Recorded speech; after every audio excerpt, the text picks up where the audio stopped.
Dolphins, Ravens coming up later on Sunday. Saw Lamar Jackson said that the Ravens caught off guard last year by all the Dolphins blitzes, all the cover zero, and he says that he expects the Ravens to have an answer this time around, Leroy. John Harbaugh says we would be negligent if we hadn't worked on it.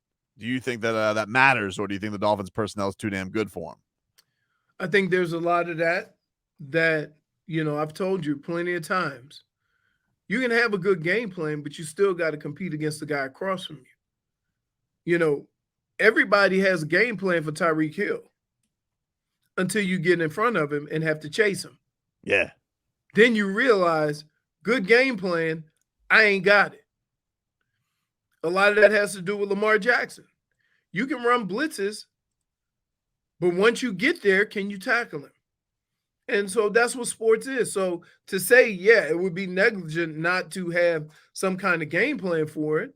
But what is your game plan for Jalen Phillips? Right?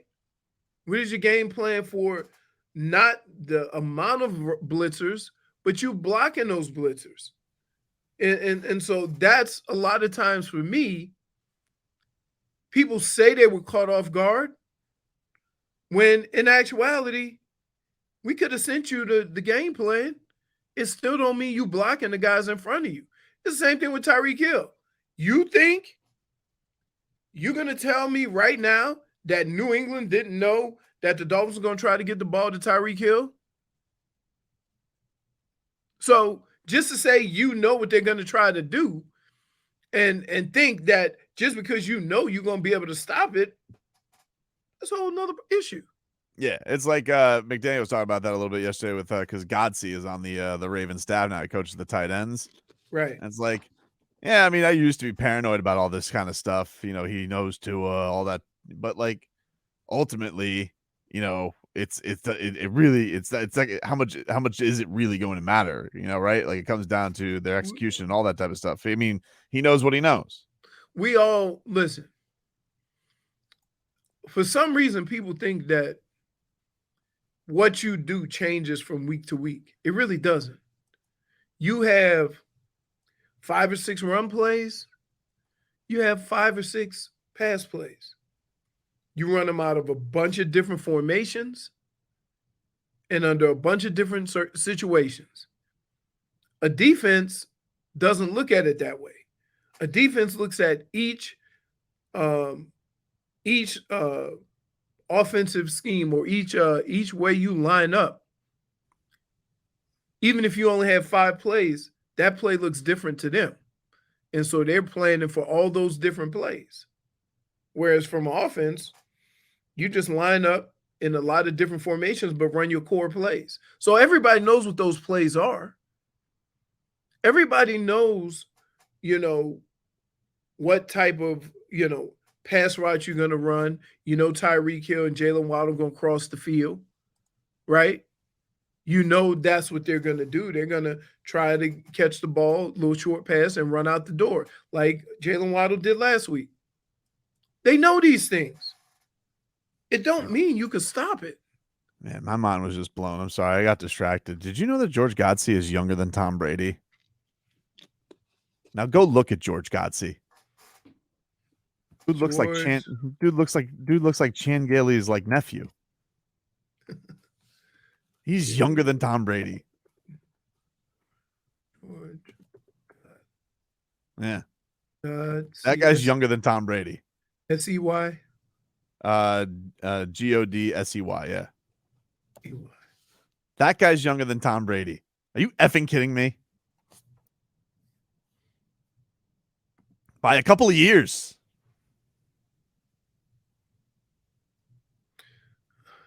What the hell? Your Google skills are not up to snuff. In the meanwhile, let's hear from this show pony, Ryan Fitzpatrick. All right. He's sitting here boo-hooing. He was on part of the tape. Right? Dude. Yes. He don't look a day under 60. Dude, that's what I'm saying, right? How is that guy younger than Tom Brady? I was floored by that. I was like, hey, I remember Godsey, bald guy, right? And then look, it says he's 43. I'm like, that guy's 43? He's younger than Tom Brady? So I'm 11 years older than him? Yeah. Yes. Wow. That's crazy. Yeah, it's stressful. Looks like the coaching profession has been a little bit more stressful to Godsey than it has been to McCoachin. Jeez. Maybe he shouldn't shower. Godsey's like, you know how much I didn't shower, McDaniel? I never showered. Now, you think because he's bald, that makes him look older, where if he had a full head of hair? Doesn't help. Well, I'm looking at, he got a He's kind of got that naked one of these bald pictures look. with the little dust, and he's right to go bald. Top of his head looked like Cowboy Stadium. Well, Old a guy who's Cowboy got way too much hair and way too much time. Ryan Fitzpatrick. He was on Pardon My Take.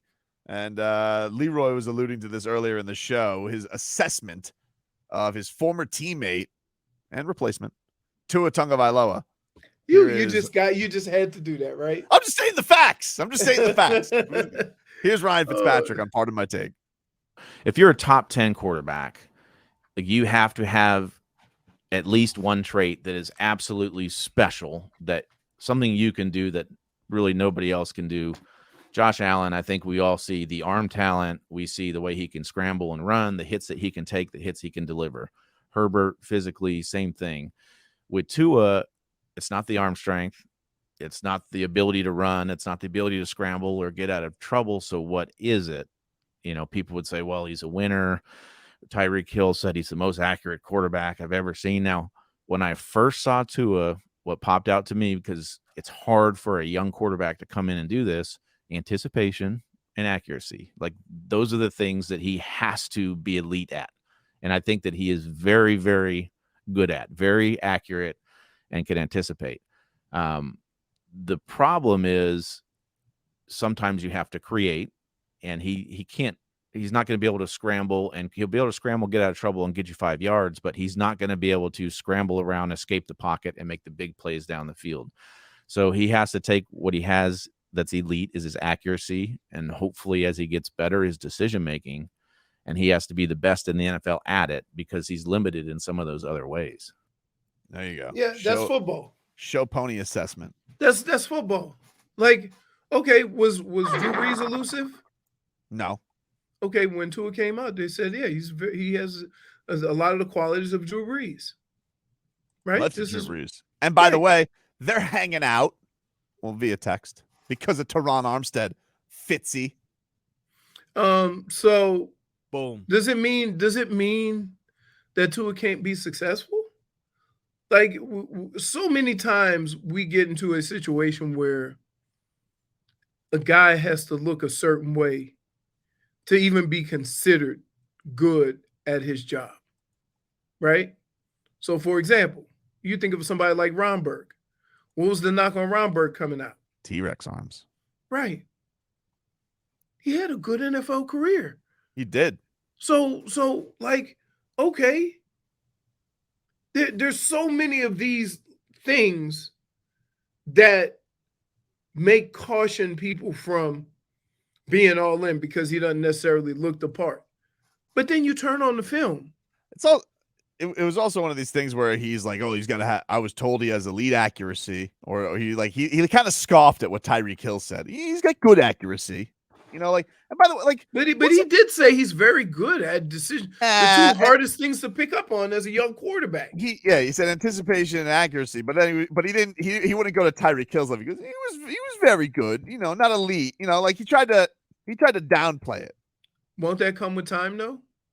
I would think so. Because here, if San Diego thought Drew Brees was elite accurate, right?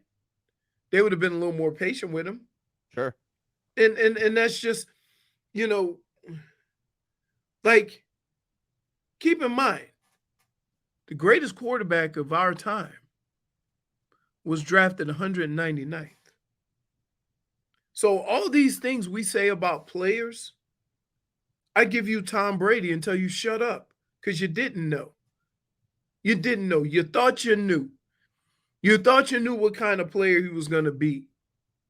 Now that changes for this reason. because you had a choice between Justin Herbert and Tua. And you thought that it was better to take an injured Tua over Justin Herbert.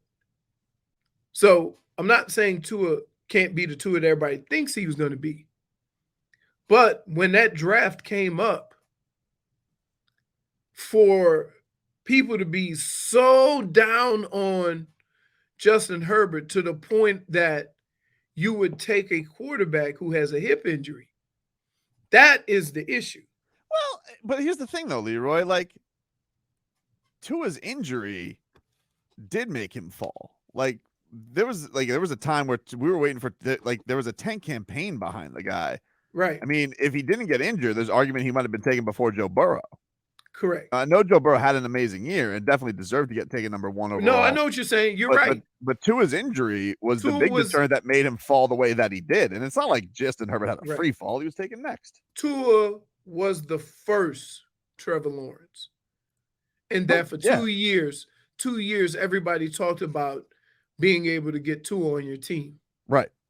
So, yeah, I get all that. But it's funny that we know what everybody thought of Tua before he got hurt. And some of the criticisms that he's getting now weren't an issue with the same skill set when he was at Alabama. So his arm strength is his arm strength. It didn't all of a sudden go in the tank. That's what he had in Alabama. So why are you shocked that he's doing what he's doing now? Honestly, the thing that scares me most about him, more than anything, are these plays where he just doesn't let it go. Oh my God. Yeah. That's the thing that scares me more than anything. He tries to throw it. And that was the thing with him at Alabama, too. Like, one of the reasons that he got hurt is because he always tried to stay in the pocket and make something happen. Now, at Alabama, as Robbie will call it, Disneyland, you have these maulers up front against an SEC or whatever team they're taking on. So he had all the time in the world and maybe just didn't have that. But now it's like, even when a guy is on him, like, you know, just hanging all over him, he's still trying to make something happen. And he shouldn't do that because he doesn't have the size for that. But here's the other thing is that when he first got to the Dolphins, we could clearly see what the point of emphasis was that whole year, getting rid of the ball. Getting rid of the ball. They tried to break him of that habit of holding on to the football too long. So they started that early in his career. And now he's somewhere in the middle, but he still has to make, you know, better decisions. One of the things as a competitor is you're always taught, it's not over until the whistle blows. Well, sometimes that could be harmful. And we've seen Tua try to go as long as he can. And instead of throwing it away, throwing it up. And he's been lucky that they haven't been caught more. But that's probably something that, you know, he needs to improve on. That coaches would always say this to quarterbacks. Live to play another play. Texter writes in, Tua was picked top 5. You must be elite when you pick top 5. That's definitely hurt, I think, some of the patience on him for sure. Because look, the other guys that have taken in the top 6, Burrow and Herbert, they look like they nailed them. I mean, like they look like they have been. They're both home runs. And Are you going to give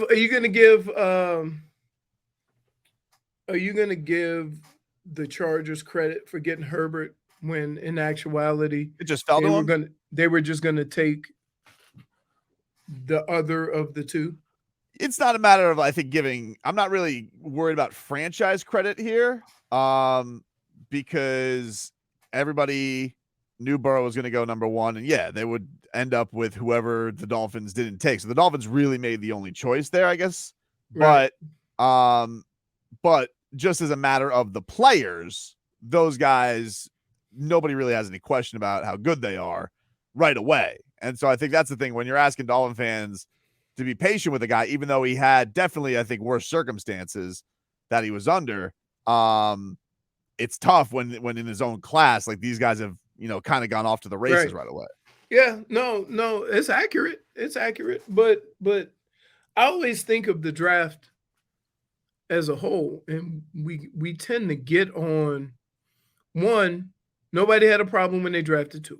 So I was let's so happy that night. And you guys Right. got so mad at me because you said I spoiled the draft, even though I didn't. But here's the other thing is that this is what happens. Like you take what you think is the best prospect, and sometimes it doesn't work out. And we've seen it before. Like, guess what? Knowing what you know now, you think the Dolphins ever get Dan Marino? Knowing what you know now, you think the Patriots would ever get Tom Brady? Of course not. Right. Like we can even go one step further. Knowing what you know now, would the Texans ended up with Deshaun Watson? And I know that I'm just going by talent. Just by football. How about Dak Prescott, 4th rounder? Right. You see Russell what I Wilson. mean? Russell Wilson. Jaguars drafted a punter before Russell Wilson. Right. So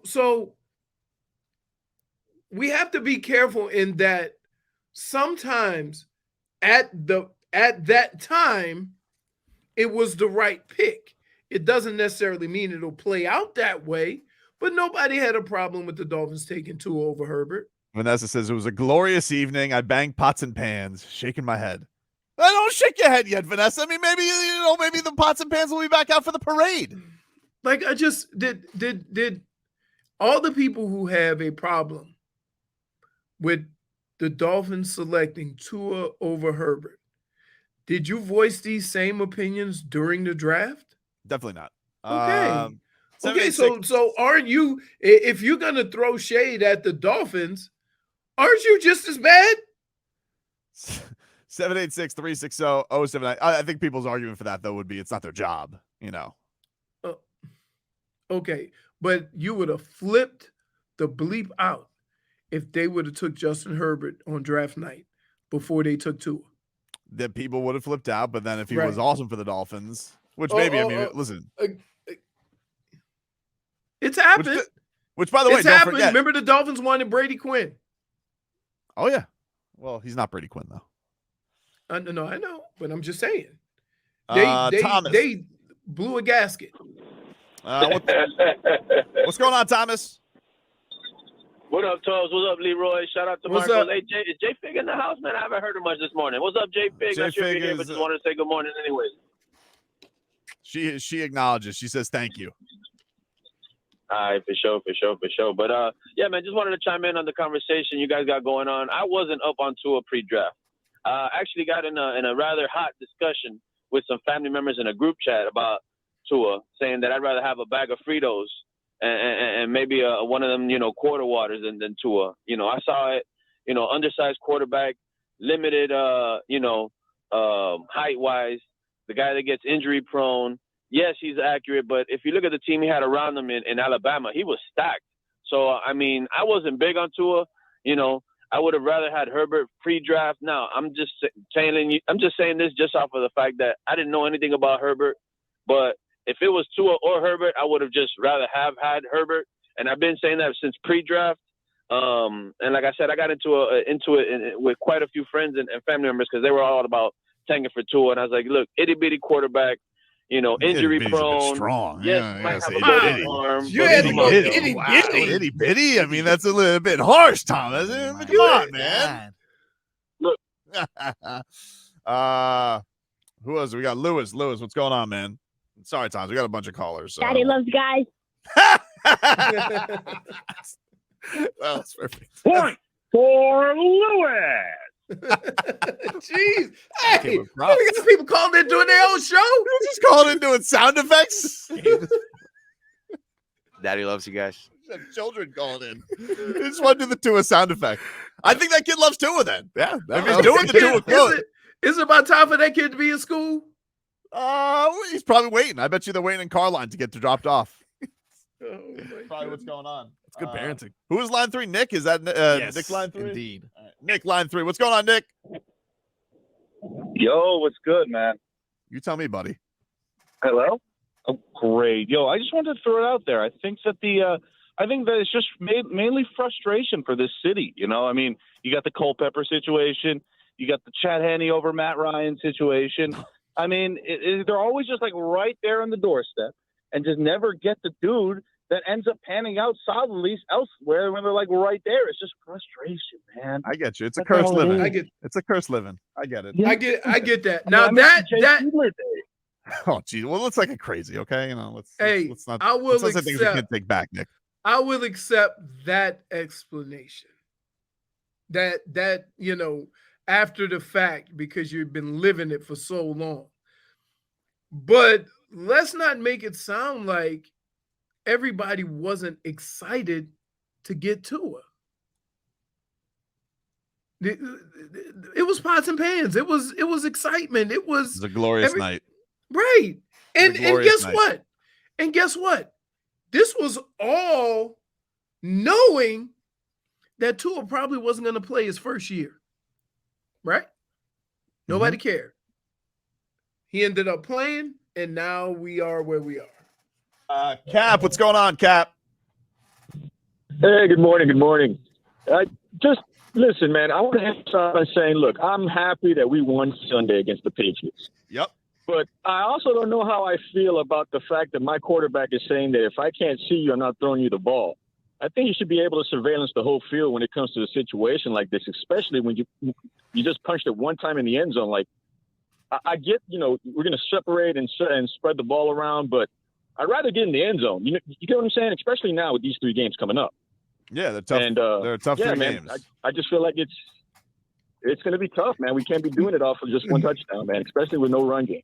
Here's what I would say to that is that you go into every game thinking you know what's going to work. And then when you finally see that plan in live action, you have to make adjustments to how you do things. So if we're having this conversation after week 5, then I'll be down with, hey, you got to get the ball in the end zone. But I'm not going to do it after 1 week because there's adjustments and tweaks that they have to make to their offense. And I'm going to give them an opportunity so that they can get the ball in the end zone. Yeah, I think that we do still have to recognize, because I think that I get that Dolphins fans lack of patience because they feel like they've been hearing excuse for Tua. I get it. But they are still won, though. No, I get it. But they are still learning a new offense, and it is a first-time play caller. Like, there is adjustment that does have to go there for sure. I think that the things that, if you want to be frustrated about a couple things, okay, him and Tyreek Hill, him missing Tyreek Hill wide open willy-nilly, never hurts getting Tyreek Hill the football. All right, doesn't take a rocket scientist to get that. And also, don't be a time bomb when people are breathing down your neck. Here was Tua yesterday. This is him discussing how he's got to get better at not, getting sacked and losing the football. Yeah, I would say it's hard as a quarterback. You're wanting to make plays, but at the same time, you kind of don't want to lose the field position that you have, knowing you're in field goal range. So I would say, just on my part, just got to be smarter in those instances. Sometimes it's not bad taking a sack. Yeah, it's not bad. Hey, baby, it's all good. Just don't do the thing where, like, they're, it was Belichick was losing his mind over that, the intentional grounding. He was freaking out. Handsome Daffy, what's going on, man? Oh, yeah. Shout out to all of you guys on the morning show. Thanks, man. Thanks. I just wanted to say, he's an Alabama quarterback. Everybody around him is great. The quarterbacks aren't great. They're just system quarterbacks. You see what I'm saying? So it's like, I was never a Tua fan, but I'm loyal. So I'm going to rock with him until he shows me otherwise. Also, I wanted to say, Marcos, I am stuck in traffic yet again, my guy. 26 Palmetto is jammed from start to finish. Also, shout out to the Twitch fam, India Rasta. I'm prayers for you and your wife. And also, Tobin, Game Boy 305 wants you to watch the movie Prey. Y'all have a great day. Was Prey good? Is Prey good? I see that on Hulu. What's that? That's a Predator prequel?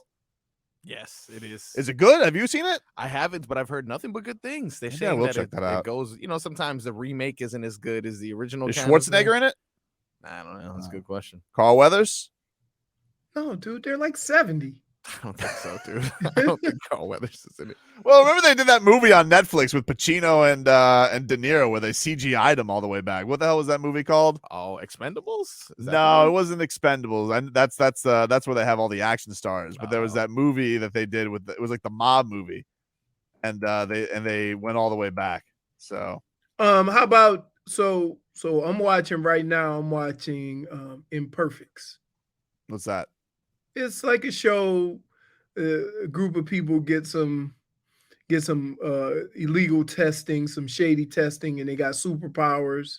But they're not really cool superpowers. Like one guy changes into a werewolf. He eats everybody. I hate being a werewolf, man. One girl has she can hear, and she can do like the bird. The bird lady that does that call bird screams. She can do that. And the one girl has pheromones. So she has So everybody's all just horny around her? no, everybody just does what she says because they're so in love with her. Wow. Right. I'm trying to get through. So she has to carry around a can of spray so people don't smell her pheromones. I'm trying to get through the Batman on HBO, and I'm just not feeling it. I'm just not feeling it. Like this Robert Pattinson. Oh, that one. He's just like he's such a dud. He's just like It's true. That's right. I couldn't watch that movie without laughing. Right, Jamie? Isn't it ridiculous? I laughed the entire movie. Because even like when he's not Batman, he's still trying to be Batman. Wait, he's not cool enough to be Batman, right? Right. Yeah, I know. Like, and he's trying to be super hair. cool. And every movie, he's the same way. He's got a little bit of Keanu Reeves in him. Every movie, he's the same guy. Keanu Reeves is a much better actor than him. Keanu Reeves is likable. Keanu Reeves is likable. Yeah, like even in Twilight, show some emotion, damn it. No, There is none. There is none. Right. That's why I laughed the entire film. It was Like when bad. he's Batman, all right, when you're Batman, be Batman, be like, all right, I'm Batman. But like when he's not Batman, he goes, oh, it's still life is just a drag. Right. That's what I'm saying. Like every Batman they've done, every Batman they've had, when they were Bruce Wayne and not Batman, they were the life of the party. Well, cool, yeah. The life of the cool, right? With all that money or whatever. He's a dud then. No wonder he's single. Ryan, what's going on, Ryan? Hey, what's going on, man? What's going on, Marcos? All the guys, fellas, you know what it is. Yeah, Marcos and friends. Nah, it's not like that, you know. but I just want to tap in with y'all. I'm not really a Dolphins fan, but I'm a Tua fan. You know what I'm saying? That's the difference. I'm a Tua fan. So from my point of view, you guys made the right decision. You suck for Tua and you got him. So you stick with him, you live with him, and you rock like that.